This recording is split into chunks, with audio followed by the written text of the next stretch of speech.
I think it's time for this toxic, binary, zero-sum madness to stop.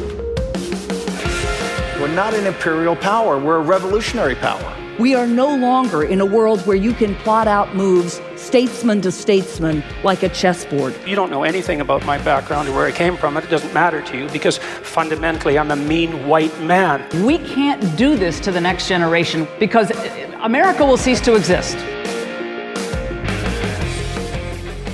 Welcome to the Munk Debates.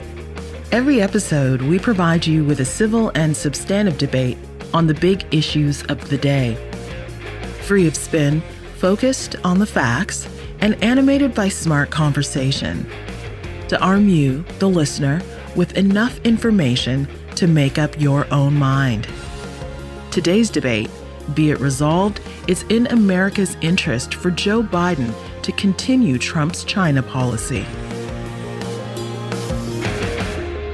Trump at the center of a diplomatic controversy, turning decades of protocol upside down with his 10-minute phone call with Taiwan. We are now making it clear to China that after years of targeting our industries and stealing our intellectual property, the theft of American jobs and wealth has come to an end. A global fight escalates again. Today's move to close the Chinese consulate in Houston is the latest action by the Trump administration against Beijing. Hello, I'm your moderator, Rudyard Griffiths. Well, tough talk on China helped Donald Trump win the presidency in 2016, and over the last 4 years, the U.S. has taken a markedly more assertive approach to confronting the rise of its first major geopolitical competitor since the Soviet Union. Critics of Trump's China policy say it is based on fundamentally flawed assumptions, most notably the jingoistic view that China aspires to be an expansionist power rather than a regional broker primarily focused on protecting its own sphere of influence. These same critics argue that America's decline relative to China's rise is inevitable, and the U.S. should be preparing now for an era of increased cooperation with Beijing to tackle the world's big problems, from climate to the threat of the next pandemic. We need to go very firmly for peace and constructive dialogue rather than treating the other as an enemy, because China, US becoming enemies against each other will probably spell the doom for mankind. China hawks respond that a naive American policy prior to Trump paved the way for China to become the world's largest economy and the US's chief geopolitical rival. Trump deserves credit for reversing this complacency. China skeptics argue that America must continue to be vigilant and suspicious of Chinese intentions in Asia and beyond. To ensure the preservation of the liberal international order in the 21st century, the U.S. must confront and contain China across a spectrum of flashpoints, including the South China Sea, Taiwan, trade, the space race, high tech, and human rights. The singular greatest threat to the United States of America from a foreign power emanates from the Chinese Communist Party. The Chinese Communist Party is building out its military. It has infiltrated the United States in ways that Russia has not, and its economic might has been used to destroy tens of thousands of jobs all across the heartland in America. It's unacceptable behavior, and President Trump's not going to permit it to continue. On this installment of the Munk Debates, we challenge the essence of these arguments by debating the motion, be it resolved, it's in America's interest for Joe Biden to continue Trump's China policy. Speaking for the motion is Michael Pillsbury, director for the Center on Chinese Strategy at the Hudson Institute in Washington, D.C., and the newly appointed chairman of the U.S. Department of Defense Policy Advisory Board. He's the author of a number of important books on China, including The 100-Year Marathon, China's Secret Strategy to Replace America as the Global Superpower. Arguing against the motion is Kishore Mahbubani, Distinguished Fellow at the Asia Research Institute at the National University of Singapore. He's the author of a string of international bestsellers, including Has China Won? The Challenge to American Primacy. Michael, Kishore, welcome to the Munk Debates. Pleasure to be back. It's great to be on the show again. Thank you. Well, gentlemen, I'm really looking forward to today's debate. It was a rare privilege indeed to host you on the stage of Roy Thompson Hall in front of a live audience of 3,000 people in 2019 to have, I think, what was a very important and prescient debate about China.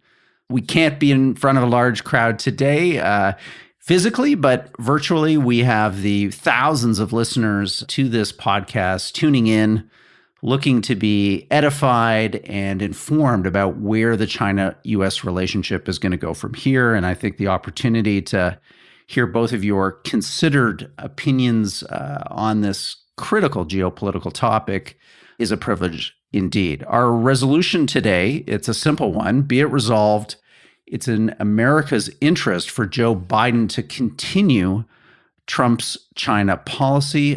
Michael, you're speaking in favor of the motion, so we're going to put a couple of minutes on the proverbial clock here and turn the debate over to you.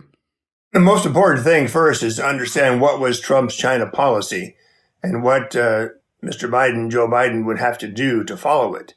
One of the first things all presidents do that I have ever seen is they demonize the opponent they just beat. They repeat the campaign allegations against their opponent, usually the first year, sometimes the whole first 4 years.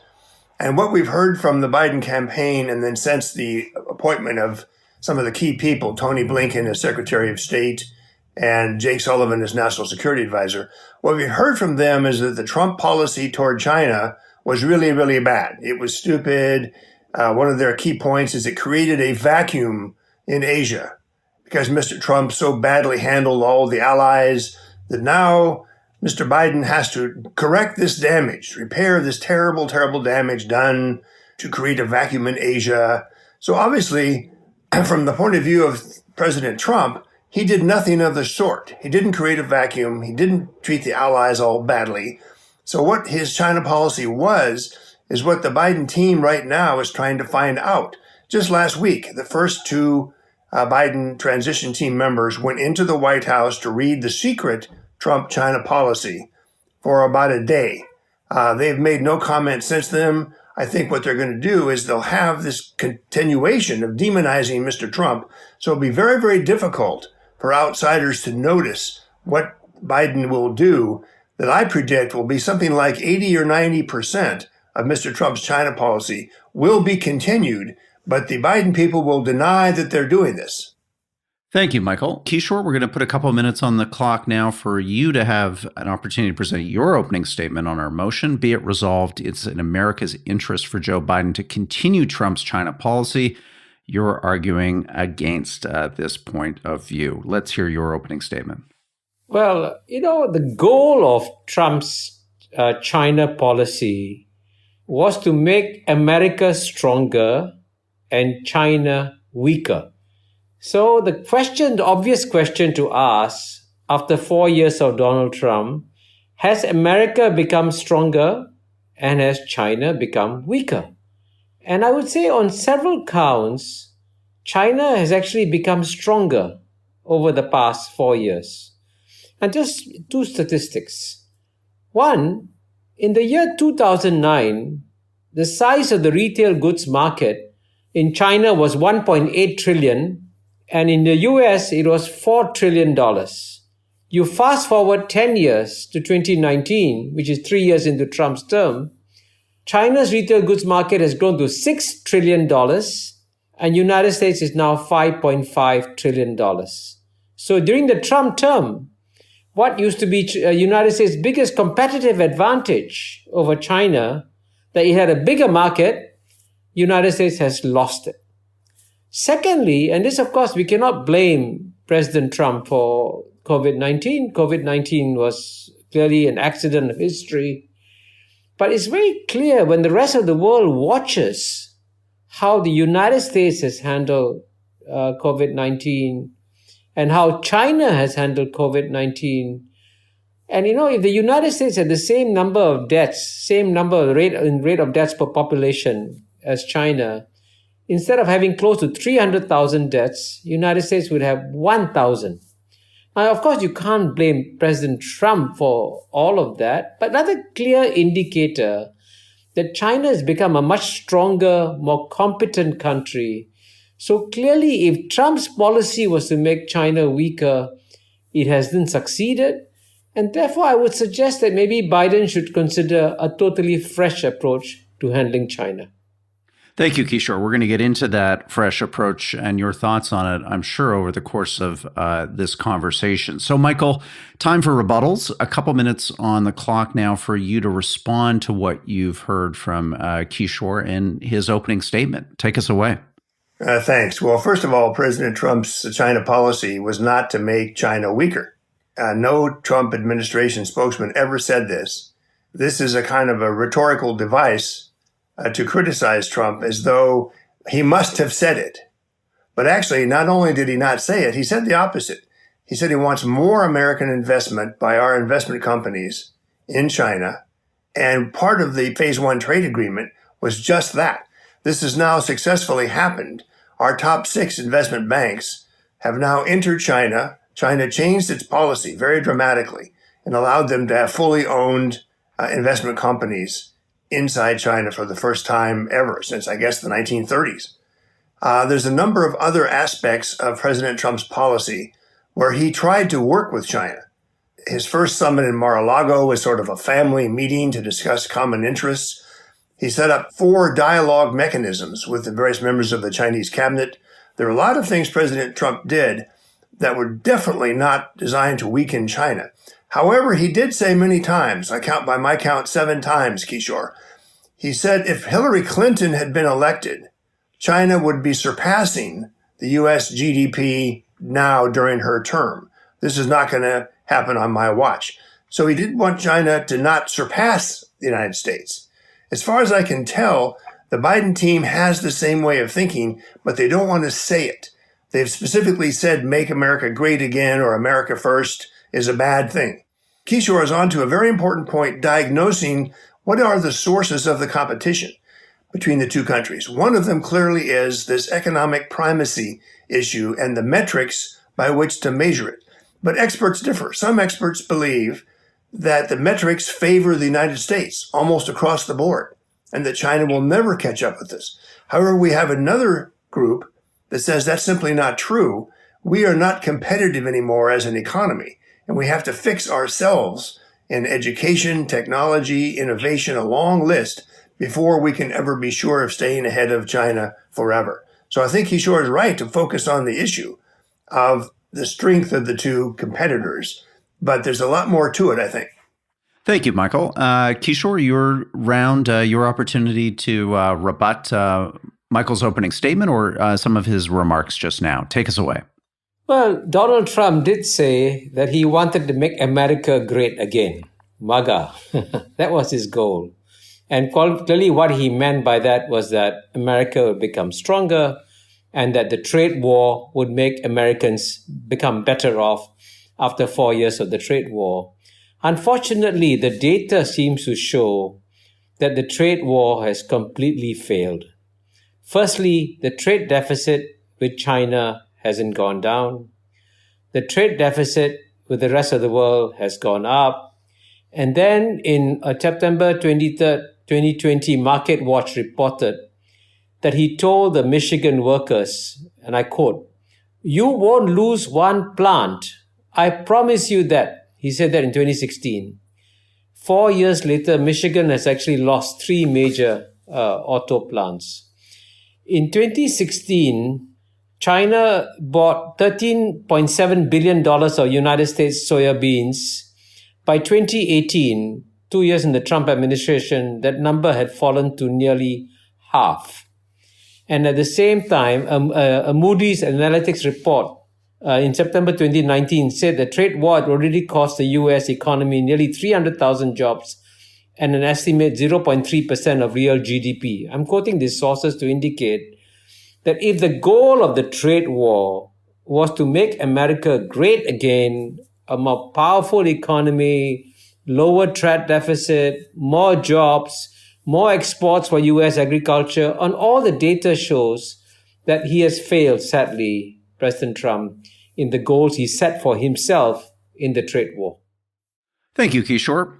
Now it's an opportunity for us to have a three-way conversation and I think get into some of the key issues that are on the minds of our listeners. And Michael, maybe to start with you and just let's have a little more clarification here because you really played an important and influential role advising the Trump administration, advising the president himself on America's China policy. Give us a sense of what its key objectives and planks were. You're saying that it wasn't to punish China, but what were its intentions? What was it trying to achieve vis-a-vis America's relative power and standing versus that of Beijing? Give us a sense of what its key objectives are. Sure, I'm happy to. First of all, and this is a contrast between Joe Biden and Donald Trump. Donald Trump, as early as 2000, published a book with a long section on what he wanted to do about China. Now, that's 20 years ago. It's 16 years before he ran for president. And he laid out in that section of the book, with lots of footnotes to the Wall Street Journal, maybe even to Kishore Mahbubani, I haven't checked. He laid out a strategy, was very flattering toward the Chinese. He said, these are the best negotiators in the world. They're the major competitive challenger to America compared to any other country in the world. This is, again, 20 years ago. In his speeches, in his ads he took out in the New York Times, he campaigned on poor or flawed trade agreements. The very issue Kishore Mahbubani is mentioning now, trade, was the focus for a long time. So when he appointed Bob Lighthizer as his trade representative, this became the focus of the Trump-China strategy. The terms of trade, intellectual property theft, everyone sort of knows this long list. And that did succeed. And it was, by the way, it's never called the trade war. We have to be careful what vocabulary we select to describe what's happening. Trade war is a media expression. There was no trade war. There was a very mechanical, slow, almost 2-year process of negotiating, really between Trump and Xi Jinping. And they reached a 95-page agreement in great detail, which I believe Joe Biden will honor. This morning, President Trump signed phase 1 of a trade deal between the U.S. and China. The pact comes after months of escalating tariffs between the world's two biggest economies. Now our efforts have yielded a transformative deal. Includes groundbreaking provisions in an area of critical importance to the United States, protecting intellectual property. They also put aside the hardest issue, structural reform, the subsidies that China grants its companies and the state-owned enterprises, which now take a growing share of China's economy. That was to be left to the next round of the trade talks. I believe the Joe Biden team has already taken note of this and intends to start that phase of the talks. Now, they have also criticized Trump as not being tough enough during the trade war. I saw an interview one time, I think in August, where Joe Biden said during the campaign, I will keep all the tariffs except, and then he lists 3 he's going to lift. He did not praise the trade agreement because that would be helping his opponent, but he agreed with the thrust of what Donald Trump is doing. So look for continuity, but there's a huge deficit for Joe Biden because of this very famous conversation that has been replayed hundreds of times. China is going to eat our lunch? Come on, man. They can't even figure out how to deal with the fact that they have this great division between the China Sea and the mountains in the west. They can't figure out how they're going to deal with the corruption that exists within the system. I mean, they're not bad folks, but guess what? They're not competition for us. So that shows you where he was 18 months ago. But a quick learner can learn from Tony Blinken, Eli Ratner, Jake Sullivan. They will teach Joe Biden what to do, and they will draw heavily on what President Trump has done. Hi there, Rudyard Griffiths, the moderator of the Munk Debates. Look, this we know. Our society is becoming dangerously polarized. We don't listen to each other. We don't search out opposing views. Instead, too many of us live in tribes, convinced that we are right and they are wrong. It's time to put a stop to polarization before it wrecks our democracy. This is what the Munk Debates charity is all about. ending polarization, searching for common ground. We do this by producing the world's only weekly debate radio program, through our Munk Dialogue series, and through main stage debates on the big topics of the day. Support civil and substantive public debate by becoming a Munk member. As a member, you get access to our 10-plus year online library of great debates in streaming high-definition video, a free Munk debate book of your choice, ticketing privileges, and so much more. 30% off when you use the promotional code MONK2021 at our website, monkdebates.com. Again, that promotional code MONK, M-U-N-K, 2021 at monkdebates.com. Join now and help fight the polarization of our democracy. Now back to our program.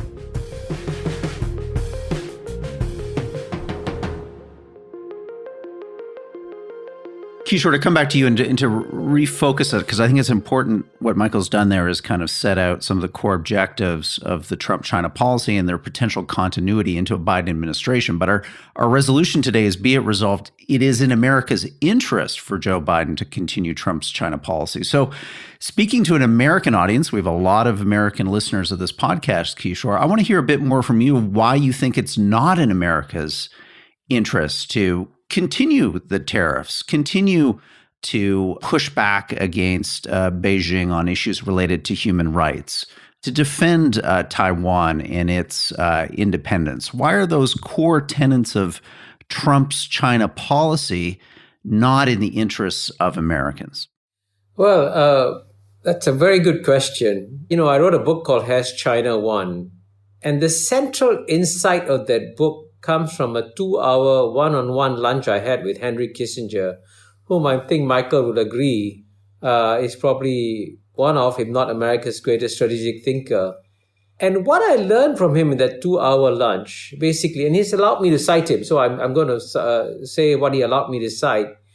He said the basic mistake that the United States has made in launching this geopolitical contest against China is that it hasn't worked out a strategy first before launching this contest. So you have a series of actions, okay? Tariffs, closing down consulates, naming entities in China. But what's the strategy? What is the goal? And that, frankly, has never been made clear. What are you trying to accomplish? Now, Michael has said earlier that the goal was never to make China weaker. But that's how the rest of the world perceived it, that the United States was making one last-ditch effort to stop China from becoming bigger and stronger than the United States of America. By the way, which is perfectly normal behavior. Most number one powers in the world always try to thwart the rise of the number two power. But presumably you have a choice of doing it either with a strategy or without a strategy. And I think that's the fundamental issue. So, for example, when you impose tariffs on China, the simple question to ask is, what did the tariffs accomplish? And I know that President Trump keeps saying, hey, we're making China pay for these tariffs. But every economist I speak to says that the American consumer pays for the tariffs and China doesn't pay for the tariffs. And in any case, one of the most fundamental mistakes about President Trump's tariff policy is that America's trade deficits are a result of an imbalance between savings and investments. So even if you got down America's trade deficit with China down to zero, it would balloon somewhere else because of the imbalance within trade and investments. So that's a perfect example of where you're trying to impose tariffs, trying to cut down deficits, but you're not fixing America's problems. America is not going to become stronger by applying tariffs to China. And actually, at the end of the day, frankly, China is actually going to become stronger as a result of this because China is going to rely less and less on the United States. And I think Michael knows this better than I do. China has just announced what they call a dual circulation strategy, which is why the size of the retail goods market figure that I give is very important. But rising geopolitical tensions are prompting a shift in strategy. The new buzzword is dual circulation, first announced by President Xi in May. It aims to boost the economy's internal circulation, making domestic production and consumption the main engine of growth, China has decided, okay, if America is not going to allow me to grow, I will find other ways of growing. And you know what? The largest free trade agreement was just now signed between China and 14 other countries in East Asia. And guess what? The largest growth in trade in the next 10 years is going to come from this area. And America had a chance to be in it with the Trans-Pacific Partnership. America withdrew. China is developing its largest trade bloc. So you can see clearly, but the point I'm getting to is very simple. United States doesn't have a strategy on what to do with China. China has a strategy. And that's the key issue that I think that Biden has to address. And that's why it'd be wiser for Biden to work out first a comprehensive strategy before carrying on with any of Trump's policies. Thank you, Kishore. So, Michael, I want you to respond to Kishore's challenge that the Trump policy that you're espousing is in the America's interest to have continued under the Biden administration is to contain China. It is to thwart China's rise to a status and power, economic, military, technological, that challenges or fundamentally American global supremacy. Is that the goal of the strategy? And if it is, do you accept Kishore's intention that it really hasn't been particularly thought out? It doesn't really have a framework or structure to pursue that specific end. No, I don't agree. I published a book on the Hudson website of 500 pages of the speeches of the senior Trump administration officials on China. You can see from their speeches the comprehensive nature of what they were trying to do. I think it's very common to say someone doesn't have a strategy. It's like a cheap debating trick, because then it puts that other person on the defensive. Oh, gee, we did have a strategy. Actually, the Trump administration China strategy was secret. It's why the Biden transition team wanted so badly to come in last week and find out what the real strategy was. You can't deny the Biden people are trying to understand what exactly were you trying to do. They're much more open-minded than Kishore is, condemning Trump for never having a strategy. I've heard that in most American political debates all the time. Oh, my opponent doesn't have a strategy. Actually, Trump did. It was very clear. And one of his key points over and over is China has got to play by the rules, the international norms. In a tense dispute over the South China Sea, a landmark ruling today. An international arbitration court says China does not have territorial rights there. When the South China Sea decision was made in The Hague, China said, no, we don't accept it. We weren't there. That's a violation of a United Nations entity finding. When China puts Uyghurs in boxcars or has surveillance and invasion of privacy, when the Chinese terms of trade for Belt and Road loans are really quite outrageous in terms of knowing by World Bank standards that a country cannot afford that loan. All of these things China could correct. In fact, there's debate in China, which I've written 3 books about, debates inside China, inside the Communist Party of China, about the future directions China should take. I believe China does have a strategy, much debated among themselves, but that strategy is what President Trump was trying to interact with, to counter in some ways their strategic goals, but also to guide them toward a China that played by the rules, in particular, the share of the free market. For a long time, everybody, including me, thought China was on an inexorable trend toward an increasing share of free market and the end of the dinosaurs. We used to call them the dinosaurs, as Kishore knows. The state-owned enterprises, the inefficiencies, all that has changed. China's driving to make its state-owned enterprises more efficient, let them engage in intellectual property theft, subsidize them in the extreme. And now of the top 100 companies in the world by value, China has most of them. It's really quite shocking how far China has exceeded the United States already. So when Biden inherits this diagnosis and he hears this briefing, of course, he's not going to say Donald Trump did his best. He'll demonize him, but he will pursue these very same policies. And that was what was in the 95-page agreement. Where I would really disagree with Kishore is the idea that the tariffs were some kind of a punishment and had no purpose, had no strategy. That's the opposite. I'm an eyewitness to the Chinese at one point reneged almost entirely on what they had signed before. There was an internal debate in China that their delegation had given away too much. The hawks in China attacked the agreement, pulled back half of it, and it's a Microsoft Word document that they ran lines through. Everything we agreed to, not everything, half we don't agree to anymore. That's when the president slapped on the tariffs, and guess what? The Chinese came back to the table and restored most of what they'd taken out. It's pure negotiating skill of President Trump. President Biden is going to find the same challenge for him.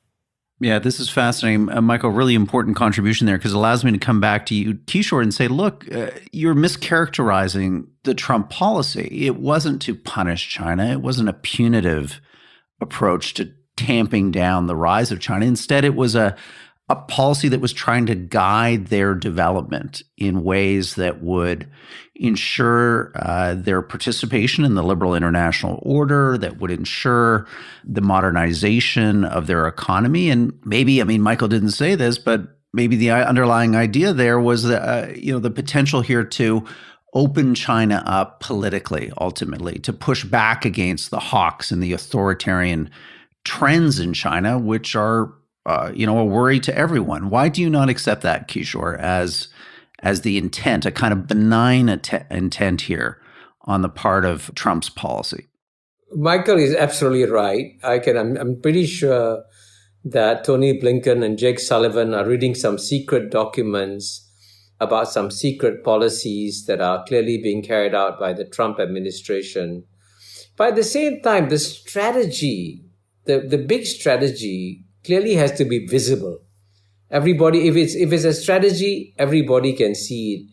And I can tell you that the people who are the most mystified by what the United States is doing are some of America's allies, right?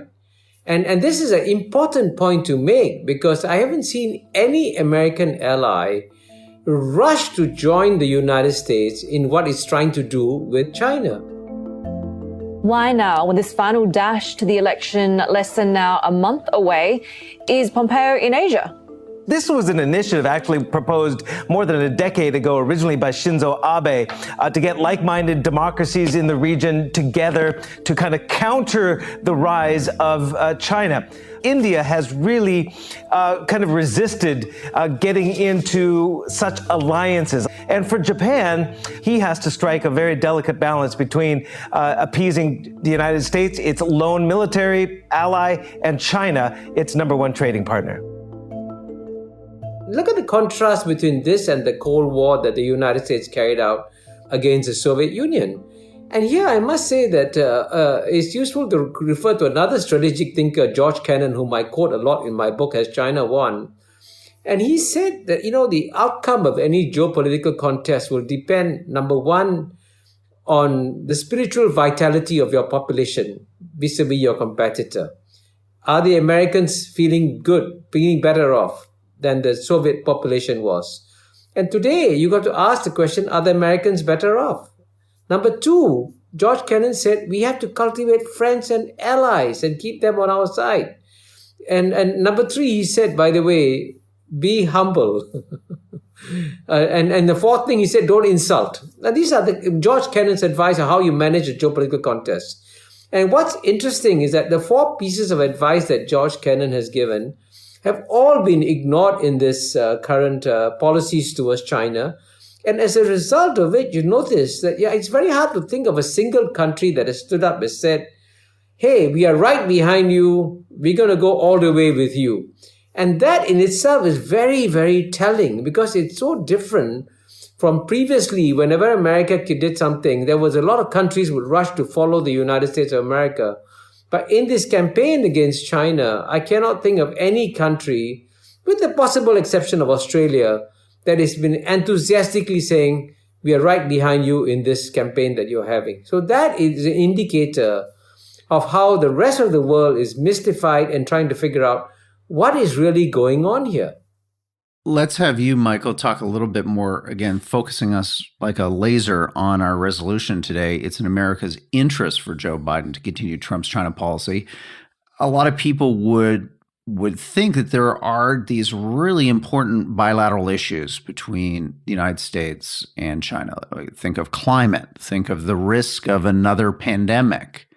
Why isn't it time to kind of set aside the antagonism, set aside the perception of rivalry, and just acknowledge that China's rise is inevitable, it's unstoppable, and what we really need here is a return to a spirit of cooperation that typified China-U.S. relations prior to the Trump presidency. Why isn't that the right path forward when we consider how important some of these bilateral issues are for the populations of both countries? Good question. It takes me back to the definition of what the Trump-China policy really was on the ground in reality.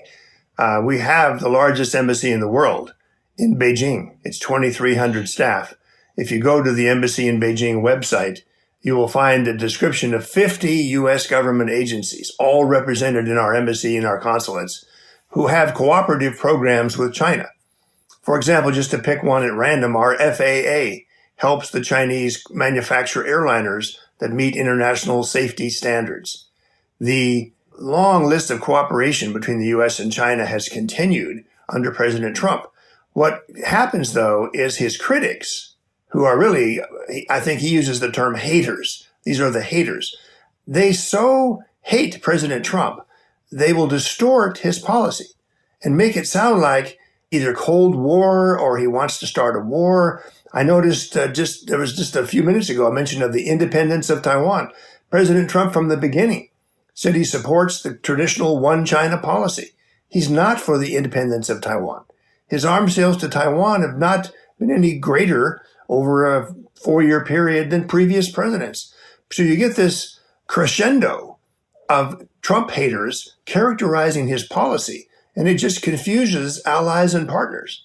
For example, with allies, it took a long time to convince them that China engages in terrible misconduct when it buys foreign companies for their technology, then rips off the technology, replaces it through Chinese production, and then ultimately that company loses its world market share.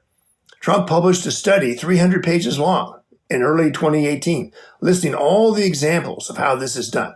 Fairly soon, the Germans and the Japanese at first realized, my God, that's happening to us here in Germany.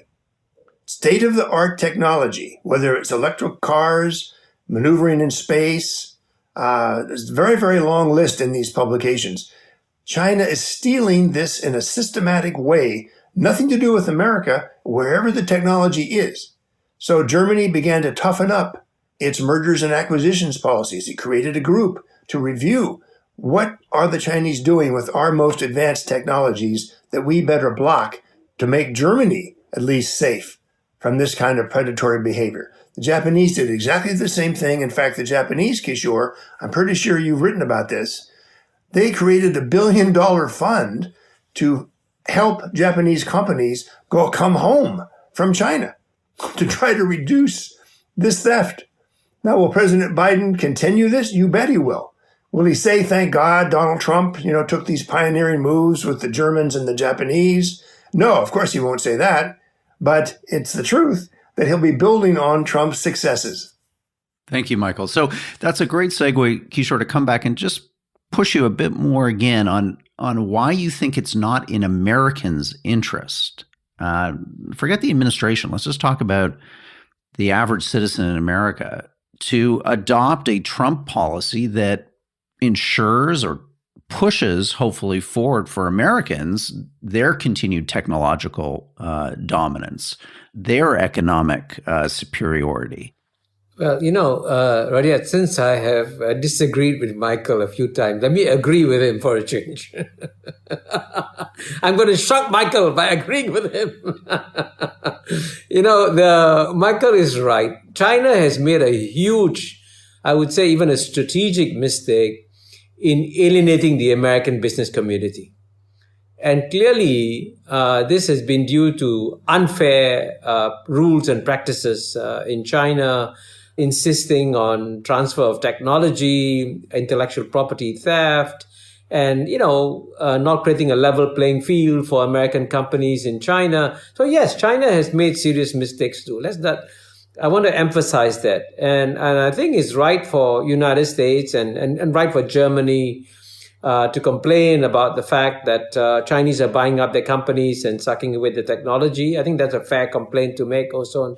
And I would say the best way to solve these issues is not to take a bilateral approach, which is what the Trump administration has been doing, but to take a multilateral approach and agree on a common set of rules, for example, on intellectual property theft, on technology transfer, and then create a level playing field for all companies, American, German, Japanese, Singaporean companies, and Chinese companies. So these are the rules we must all abide by. So what we need is for Biden to work together with the other G20 leaders, including China, on a coordinated multilateral push to revive the global economy. That's the kind of global multilateral cooperation that was basically missing in the Trump era, that I hope Biden era will come back. And in that sense, that's a major U-turn away from the Trump policies towards a Biden policy. Fascinating, guys. This is really an illuminating conversation. Before we go to closing statements, I think it would just be fascinating for our listeners to kind of tap your big brains, to have you both prognosticate a little bit, if you do us the favor, of where you think the China-U.S. relationship is going to go from here. So, Michael, maybe I could just get your thoughts on that. What do you see as the trajectory of this relationship over the next 4 years, say, of a Biden presidency? Will it remain in this level of contestation, and will it break out in a new direction? Do you see some, and talk to us about the hawks in China, Michael. These are people that you've written about, that you know. What is their influence going to be going forward? What's the Chinese side of this relationship going to look like under the next 4 years of a Biden presidency? President Trump and his team got to know hawks and doves. When you said, do this in the trade agreement, and someone else said, no, don't do that on the Chinese side, we got to see the quarrels and the fights in China. They've got a cause called constitutionalism, putting the Constitution first above the Communist Party. Some professors, people online have been endorsing this. This is about a 10-year-old debate. The hawks say no. The Communist Party is above the Constitution. It will dictate judicial decisions. It will dictate what trade agreements are signed. There are several other major debates like this going on. One of them we haven't talked about is the military expansion, aggression, and weapon systems of China. In theory, the good guys, the doves, say China's never expanded in 1,000 years. We have no such intent.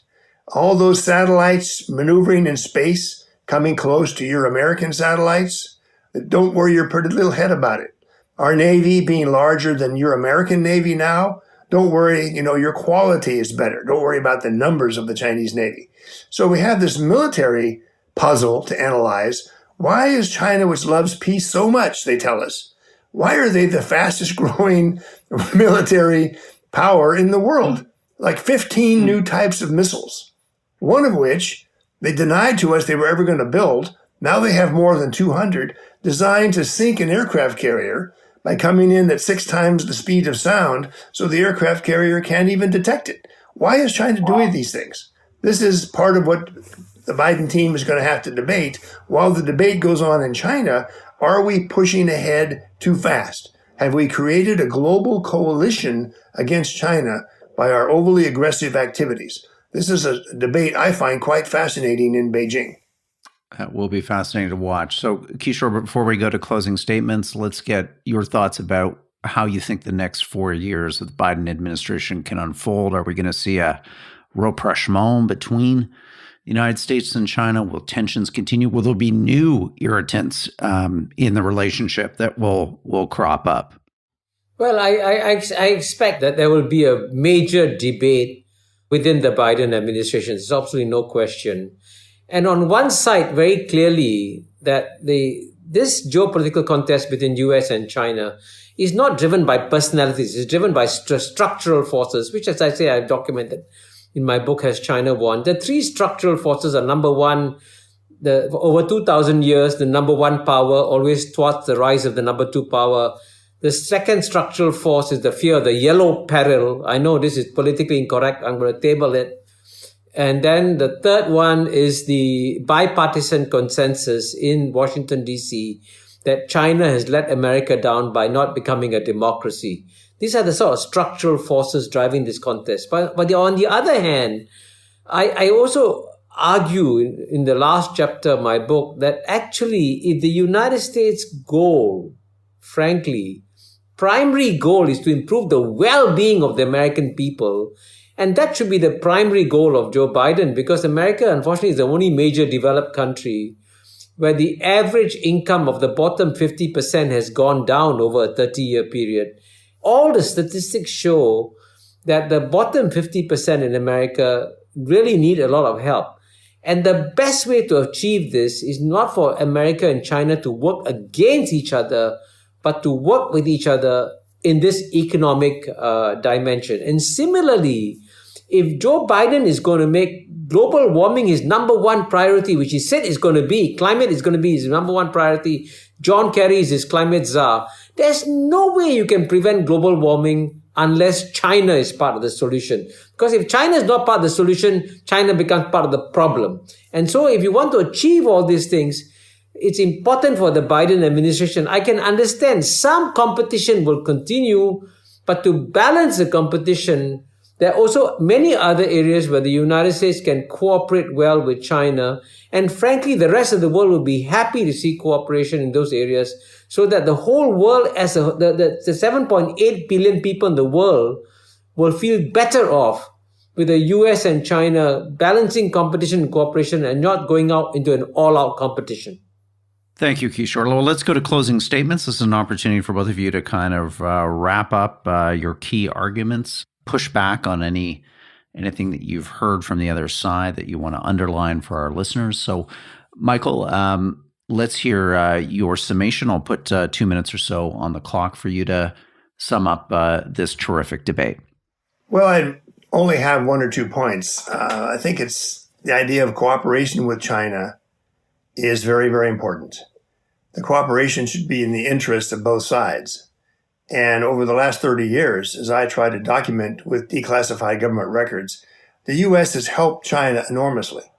It takes 2 hours to list all the programs, most of which are still in effect, are still in place, how much we help China. This is never acknowledged by the Chinese, or if it is, it's grudging. So when you appeal for cooperation with China, and that other countries will like this better if both sides kind of get along nicely, the problem with that, it sounds good, and it has been American policy, including the Trump years.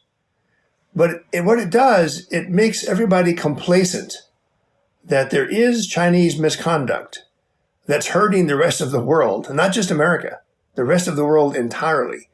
And before it's too late, before Chinese power overwhelms us and we have no voice, even if all allies and partners get together with the United States, if the Chinese get what they want, which they've been quite open about, they'd like to see a GDP twice America's GDP.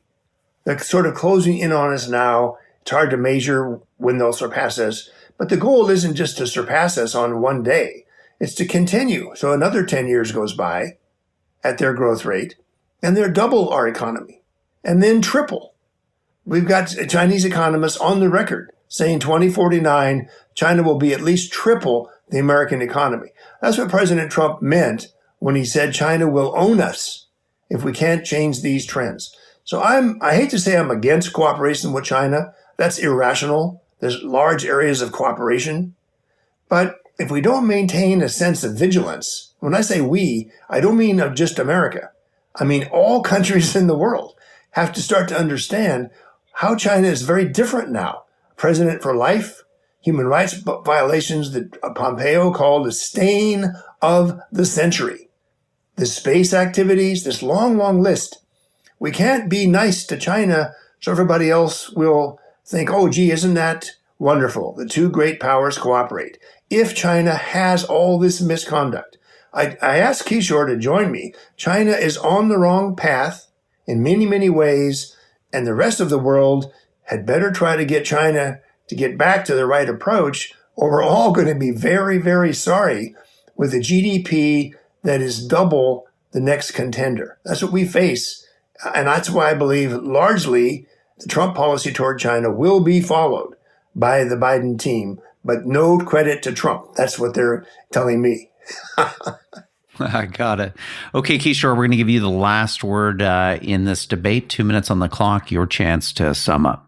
Thank you. I must say, I do agree with Michael when he says that America has helped China's growth. There's no question whatsoever about that, because as we know, Richard Nixon and Henry Kissinger reached out to China because China was a very valuable ally against the Soviet Union. And in the process, when America opened up its markets to China, frankly, that's what fueled China's growth. And China should thank America a big thank you note.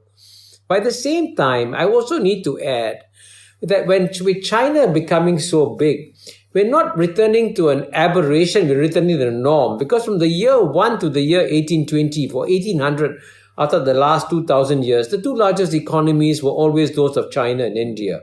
So if China and India become the number 1, number 2 economies in the world, given the size of their populations, is a perfectly normal development. The question is, how will China behave when it becomes number 1? That's the key question that Michael is raising. And here I would say we should go back to a speech that Bill Clinton gave in Yale in 2003, where he said, if America is going to be number 1 forever, then he said, fine, we can do whatever we want to do. We got the juice, we can do it. But Bill Clinton added a but. He said, but if we can conceive of a world where America is no longer number 1, then surely it is in America's interest to strengthen multilateral rules, multilateral institutions, multilateral norms, multilateral processes.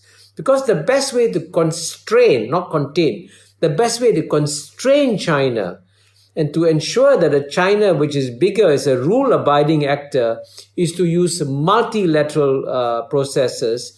And you get not just 330 million people in America trying to influence China, you also get 6 billion people in the rest of the world also engaged in the process of making sure that when China becomes number 1, it is a more rule-abiding China rather than one which is a rogue actor. So that's what I would say. I agree with Michael. We should think about what kind of world we want to have when China becomes number 1. We want to have a China that abides by multilateral rules and processes, and the United States can take a lead in pushing for multilateralism.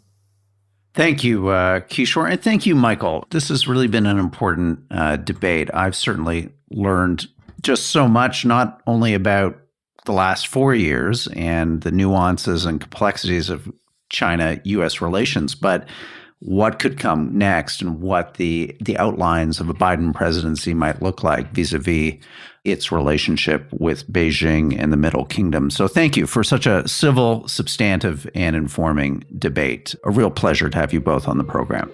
Thank you. Thank you.